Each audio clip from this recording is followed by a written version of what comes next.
अकोल्याच्या जुन्या शहरातील एका कथित बोगस डॉक्टरवर करण्यात आलेली कारवाई संशयाच्या भोवऱ्यात सापडली आहे. कारवाईच्या वेळी बोगस डॉक्टर जावेद शेख याचा फोटो समोर येऊनही त्याला अटक का टाळली गेली आणि कारवाई दडपण्याचा प्रयत्न का झाला, असे अनेक प्रश्न आता उपस्थित केले जात आहेत. अकोला शहरात एका बोगस डॉक्टरवर कारवाई झाली. याविषयी सर्वप्रथम सिटी न्यूज सुपरफास्ट आणि RRC न्यूजने शुक्रवारी 20 जून या प्रकरणाला वाचा फोडल्यानंतर महापालिकेच्या आरोग्य यंत्रणेची पोलखोल झाली आहे. ही कारवाई बुधवारी 18 जून झाल्याचा देखावा महापालिकेने केला.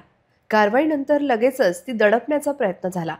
RRC न्यूज आणि सिटी न्यूज सुपरफास्टने शुक्रवारी याबाबत बातम्या प्रसारित करताच महापालिकेने तातडीने एक प्रेस नोट काढून 18 जून रोजी कारवाई केल्याची कबुली दिली. पण पोलिसांना या विषयीची तक्रारही 20 जून रोजी प्राप्त झाली. तसा दावाच जुने शहराच्या ठाणेदारांनी केला. ज्यावेळी महापालिका आरोग्य विभागाच्या पथकाने कारवाई केली त्यावेळी काढलेल्या फोटोत बोगस डॉक्टर जावेद शेख तिथेच उपस्थित होता.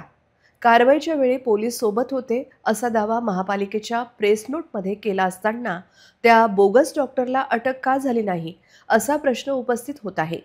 महापालिका आरोग्य विभागाच्या या बोगस डॉक्टर कारवाईत कोणी कोणी हात ओले केले असा प्रश्न अनुत्तरित असून या प्रकरणाची महापालिका आयुक्त डॉक्टर लहाणे चौकशी करतील काय असा प्रश्न उपस्थित होत आहे. कारण अकोलेकरांच्या जीवाशी खेळ होत असताना महापालिकेच्या भूमिकेवर प्रश्न उपस्थित होत आहे.